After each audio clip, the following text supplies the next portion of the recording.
Gupta, no words to thank him, and he's a torchbearer for all of us, making MAPICON stronger and stronger.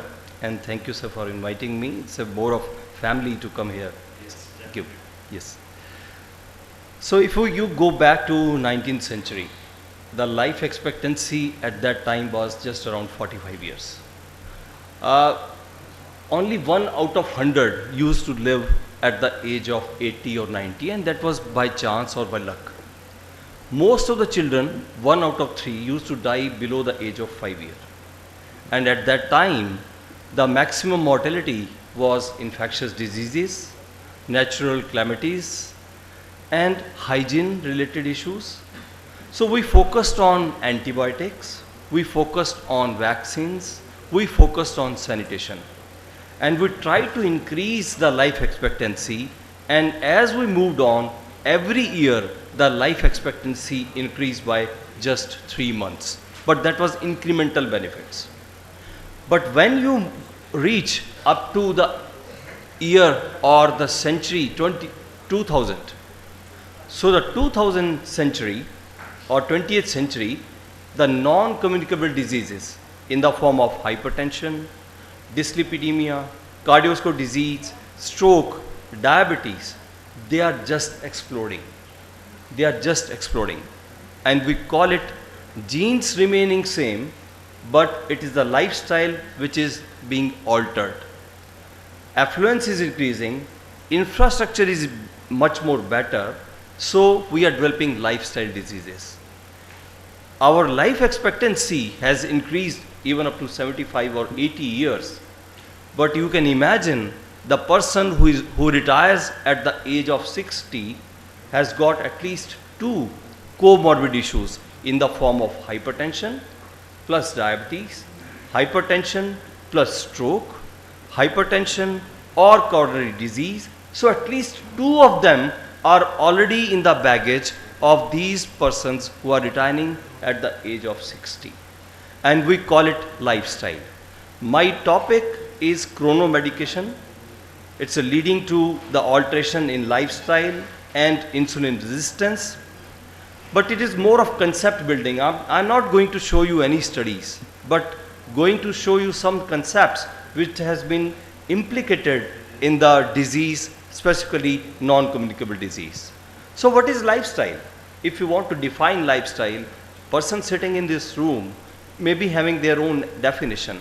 It's a very fuzzy word, lifestyle. If you want to sell anything in the world, you have one thing, that is lifestyle. You can put more of these on this slide, more of this. But if you want to define lifestyle, it's very clear. Lifestyle is what, when, and how much we eat, sleep, and move on a daily basis. So that means our sleep, our nutrition and metabolism, and physical activity. These are the 3 important pillars of our lifestyle. But importantly, I have highlighted one word, that is when. We always talk about lifestyle modification, we always talk about dietary therapies, we always talk about physical activity and exercise, par kab karna kab hai, we never talk about that. This is most important issue that is being lacking in our advocacy to our patients. So what is circadian rhythm? Billions of years our earth is rotating on its own axis and around sun. And this is a fundamental property of nearly all living organisms, right from ponds to human being, and which allows all these organisms to anticipate and subsequently initiate physiological, biological functions corresponding to appropriate phases of their daily environment cycle, and it is created due to rotation of earth. That means you are able to anticipate about temperature changes, anticipate about daylight cycle, anticipate about nutrition needs, and that is how we all survive. So on one day, if you are lucky enough to sleep around 10 p.m., lucky enough, we don't find this time. So 10 p.m. is just working hours. So 10 p.m. if you are sleeping, what is going to happen? Melatonin starts increasing. just within few hours, you are going to sleep, within few minutes and hours, melatonin, the sleep hormone, starts increasing. Bowel movements are suppressed, then comes midnight, you fall into deep sleep, and then you have lowest temperature around early morning, that is 4:30, around that. But even before you awake, suppose you are having alarm clock around 7 a.m., roughly around 1 or 2 hours before, your temperature starts rising, blood flow starts rising, blood pressure starts rising, and body is preparing yourself to get alert, to awake. So that is alert time or awakeness time, and you awake. Melatonin switched off, bowel movement starts happening, you go to washroom, highest testosterone secretion at the level of 8 to 9 a.m., highest alertness at around 10 a.m., comes noon, then best coordination. The time when I am giving a lecture, there is a best coordination time. That's why I requested sir to make my lecture at this time, around 2:30. Fastest reaction time around 3:30 or somewhere around 3 or 4 p.m. Greatest cardiovascular efficiency and muscle strength around 5 p.m. and highest blood pressure comes around 6:30 or 7:30 in the evening. Body temperature rises around that time, and then slowly you start going for the rest, and that is the time to rejuvenate yourself, to rest, go to rest and reset yourself for the next morning. So that is basically the sleep cycle. So this is the way to implicate about all these things which I have told you. But that is all regulated by an important circadian rhythm. So what is shift worker? So are we sitting in this room are shift worker? Anybody can raise hand. Are we shift worker? No. Okay. So I will prove that we are all shift worker. We are all shift worker. The term shift worker refers to any work schedule that falls outside hours of 7 a.m. and 6 p.m. So if you see, we are working every time. Shift worker can include evening shift, it can include early morning shift, as well as fixed or rotating shifts. So you can have various type of shift worker. Evening shift worker, waiters, chefs, bartenders, hairdressers, saloon staff, personal trainers, workers in the arts, sports, healthcare and media. They are shift workers from 6 p.m. to 10 p.m. Night shift 11 p.m. to 3 a.m. very commonly seen. All NCR is awake at this time. All NCR. Doctors, we all, nurses, technicians, firefighters, bakers, truck drivers, air traffic controllers, conveyors, operators, all those who are dealing with transportation, material moving, employees, they are all awake at 11 p.m. to 3 a.m. whole night. Early morning shift 4 a.m. to 8 a.m. Architects going to the construction sites, carpenters, equipment workers, farmers, fishing workers, forestry personals. So you don't leave any person who is not a shift worker. But why do we need shift working? Critical services on 24 hours are required. Police, firearms, also military personals, healthcare personals, utilities and transportation. So the shifts are required. Extra working, more than 24 hours we require, but God has given only 24 hours. If production required more than 8 hours, continuous production is required. Expensive machinery that must be used continuously, otherwise it will become dysfunctional. Sports services are required for other shift workers. They are basically passive shift worker. The convenience, if a shift worker is working at his own place, there is a passive shift worker at home, your spouse. The students are passive shift worker. They are awake. कब आएंगे घर में, कुंडी खोलनी है, alarm बजेगा, कैसे होगा, कौन आएगा, कौन खाना देगा उनको. So they are passive shift workers. So why the things have changed? To understand the molecular biology of circadian rhythm and our body homeostasis, we must understand few things. There are few thousand blue light sensing neurons in our retina. These are known as blue light sensing neurons, roughly around 2000, not more than that. They are not for the image building. They are basically to detect to look for the bright sunlight. Bright sunlight. And the bright light has got roughly around 10,000 to 20,000 lux. And the daylight has got sufficient amount of blue light, which is not visible to us, but sufficient amount of blue light, and we have got definite blue light sensors in our retina. What they produce? They produce one hormone that is known as melanospin. Melanospin and melatonin both work in a opposite direction.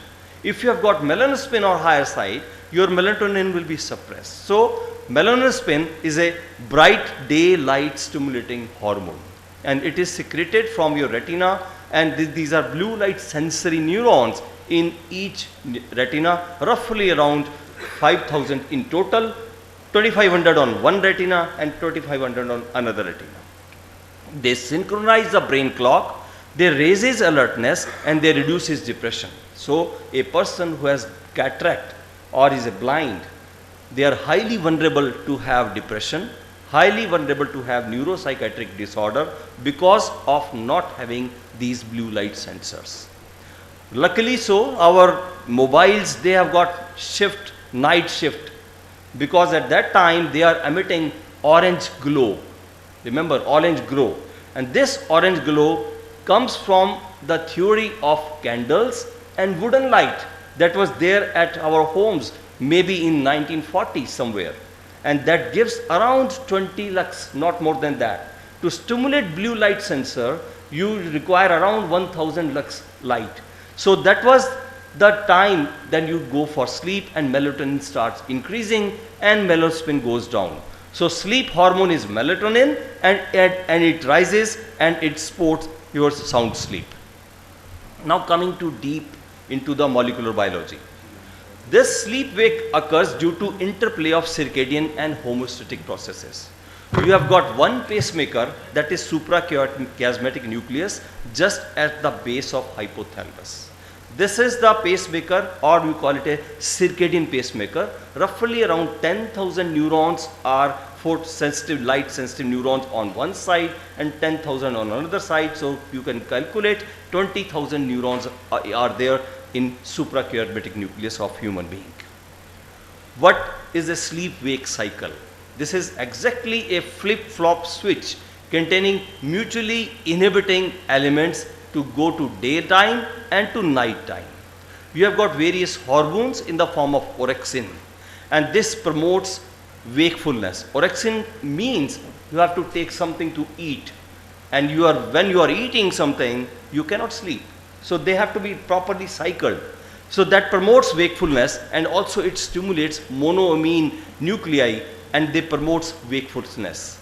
So MAO nuclei inhibits VLPO, ventrolateral preoptic nucleus, which is promoting sleep. So VLPO gets inhibited, Lucius ceruleus, tegmental nucleus, and reticulating activating system gets activated under the effect of orexin, and this is a wakeful state.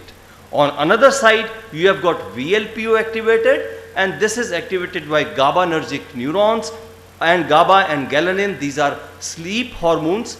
Under the guidance of melatonin and adenosine, they activate VLPO and you fall into sleep. So now you have got various triggers, and we call them Jedzibers. Jedzibers are the triggers, and I have given you one trigger, which is light. Light is the trigger for sleep-wake cycle. There are another important cues or peripheral cues or central cues like temperature. Once you feel increasing body temperature, always you will not feel sleepy. So that is again Jedzibur. Physical activity. You start doing physical activity at around 12 in the night, you will be just awake. That's why we tell our students to walk for some time, then come back to sit. Don't keep on sitting, because that increases alertness. But very important Jedzibur nowadays is a food. If you consume any food around 12 midnight, 1 AM in the night, at that we are all doing in the shift working, your body gets confused whether it is a resting time or it is a rejuvenating time, or it's a daytime or night time. You make your body confused, and that alters your internal clock system. And these internal clock systems are there in each and every organ. Each and every organ is an endocrine organ unless you prove it differently. So they are all endocrine organs. They are connected with each other, whether you are taking bones, muscles, adipose tissue, or your liver, kidneys, heart, intestine, brain, heart, everything is an endocrine organ, and they are interconnected, and they have got their own auto-regulation. Just you have seen, sir was presenting the glycemic variability and insulin secretion and hypoglycemia. So they are all regulated by your external circadian rhythm, and there are various jet zippers, they alter these clock of various organs. So as per the light and dark cycle, going to the pacemaker, that is suprachiasmatic nucleus, you have got feeding, endocrine and neuronal, and each and every tissue has its own auto-regulation and its own cycle or its own clock. And very importantly, you have got insulin secretion from beta cells of pancreas, continuous secretion as a basal format, and once you take food, that is a jet zipper for insulin production from beta cells of pancreas, there is bolus secretion of insulin. First phase comes, then second phase comes, and even your basal insulin secretion has got its own rhythmicity. It is not always static. So each and every organ has got its own clock, and that is being governed by the external circadian clock. Now how we have changed it? Overall, if I say, आप outdoor रहते हो कि indoor रहते हो, so if you calculate 24 hours, 87 to 97% you are always indoor. Always indoor. You just go out on your car, reach to the clinic and remain there for say 6 hours, 8 hours, 10 hours, and not calculated. So roughly everyone is 85, 87% to 97% is indoor. So what is not aligned? This light is not aligning to us. This light is not, this light leads, or you can say blue rich light or bright indoor light, LED light, or even an hour of dim blue light from your phone, from your tablets, from that activates melanospin. And melanospin is just against melatonin. And that disturbs your circadian rhythm, reduces your sleep hormone melatonin, and keeps you awake all time. So you are awake all time, even when you are sleeping for few hours, it's not a peaceful sleep. You are not reaching up to the REM sleep. And that what is leading to us? Confusion, anxiety, depression, reducing performance, and promotes lot of neuropsychiatric disorder, and also it leads to altered homeostasis. All hormones which are there in the wakeful condition, sympathetic tone, cortisol, insulin, they are all upregulated throughout the time when you are awake and extra time when you are working shift hour, and those hormones which are to give you rest and repair and rejuvenate, they are just suppressed. So what this leads to? This is basically an experiment on two group of mouse, where they continuously given food and light also, and they looked at the beta cell functionality. As the circadian rhythm gets disturbed, their insulin resistance increases, their insulin secretion goes down, and their insulin sensitivity goes down, and they become more pre-diabetic and diabetic. So that is the thing that we are developing recently. Altered sleep pattern, altered circadian rhythm leads to alteration of every hormone, every organ tissue, and that makes a sort of various metabolic issues which are increasing. And not only metabolic issues, cancer is a big non-communicable disease, and metabolic issues, they are increasing even in gynecology problems also. So if you continuously doing these type of activity and continuously adapting shift worker style, or deprived of proper sleep and not going into circadian balance which your body should be, there are chances to develop epigenetic changing. There are also mutations in the clock genes like Bimali and clock and tri genes. These are genetic predisposition that leads to mutation in clock gene. But disruption of fasting and feeding, shift working, evening chronotype or social jet lag, altered light dark cycle, and disruption in sleep wake cycle, disruption in rest activity and rhythm, all leading to circadian disturbance, and that leads to type 2 diabetes. And we are always searching about newer and newer things what can cause type 2 diabetes. And pollution, Dr. Vitul Gupta is a pioneer in pollution, and he have given the book, and I think this book has circulated to even each and every corner of India, and that gives a very clear indication that if a particle ppm increases above 2.5, that has got direct implication leading to insulin resistance and decreasing secretion from beta cells of pancreas. So there is direct correlation with development of diabetes due to this pollution, and there are many endocrine disruptors which we are having and we are using. Even your plastic bottles, they are endocrine disruptors. So what tips you can give for management of diabetes in shift worker? You can have these type of population, and if you inquire, most of your population will be having shift workers. So advise them to eat lunch around 12 p.m. and if you can possible, you can change your circadian rhythm, or for better harmonious involvement, lunch at 12 p.m. I think that is not possible. Dinner around 6 p.m. Not existing nowadays, but these are the things which are being advocated. Avoid eating large meals during night, eating during day and early evening help to balance food sugar level. Eat healthy snacks during night shift to keep energy level up. At least you can tell your students, at least you can tell your children to, if they are on to work for night, they can go for healthy snacking at that time. They should not wait until they are too hungry to eat something. Pack healthy snacks like apple, whole grain granola, or something oats, or raw vegetable, nuts and other high protein snacks like sprouts, beans, salads. That should be preferably on their table so they can munch on them. Choose low glycemic index carbs for snacks instead of those which are made of white flour and sugary snacks. Avoid fried and spicy foods to snack or during night shift. These are very, very simple things that can just make you more harmonious. Don't rely on snacks from vending machine that we all call कि अभी Swiggy से मंगवा लेते हैं, अभी Blinkit कर लेते हैं, अभी जोमेटो से मंगवा लेते हैं, but that is detrimental, that is simple a poison. Stay active, try to maintain a regular workout, and if you are having physical activity schedule, your muscle will be cranky that you are not doing regular exercise, so they will be having their own auto regulation. If possible, go for a walk during your shift.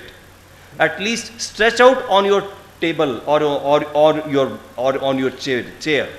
Be sure to talk to your healthcare provider and diabetes team, and also tell them that you are going to a shift schedule so that they can manage your drugs also, they can manage your nutrition requirements also, and follow the advice of your diabetes team and healthcare physician. Concluding, it's a very simple talk, very simple messages, but important things. We are into a dilemma how to prevent diabetes, how to slow down this NCD tsunami, and totally burdened about these NCDs, and I think this burden is going to increase day by day, hours by hours. Not only numbers, but complicated diabetes, complicated atherosclerotic cardiovascular disease is going to increase. Night shift disrupts body natural circadian rhythm, leading to metabolic dysfunction and impaired glucose regulation. Chronic exposure to night shift affects pancreatic beta cells, impairs glucose tolerance, and disrupts lipid metabolism, contributing to development of type 2 diabetes. Reduced and fragmented sleep due to shift worker exacerbates insulin resistance, promotes weight gain, may be a cause of obesity. Not only prescribing GLP-1, you have to look at the behavioral issues of the patient also, both of which are risk factor in pathogenesis of type 2 diabetes. Effective management includes promoting lifestyle interventions like healthy diet, physical activity, sleep hygiene, alongside optimizing work schedule to reduce circadian rhythm misalignment. Thank you.